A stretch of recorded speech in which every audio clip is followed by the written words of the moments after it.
Last week was a fairly significant week in the world of mortgage interest rates.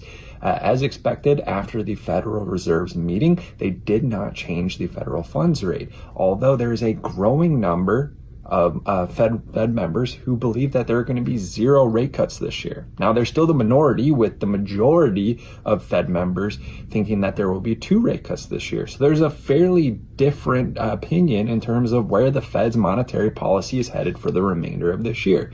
The biggest thing here is that the Federal Reserve continues to approach their monetary policy with caution, still waiting on a handful of pieces.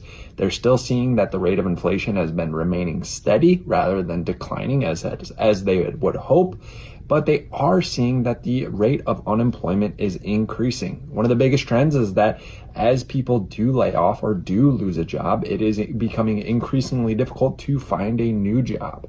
One of the things that I was specifically pointing out or paying attention to was that the expectation for unemployment for the Federal Reserve moved from 4.2% this year to 4.5%.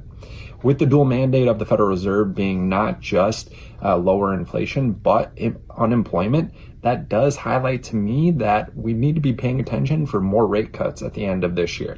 Ultimately, we'll see where the Federal Reserve and Jerome Powell pushes the federal funds rate for the remainder of this year.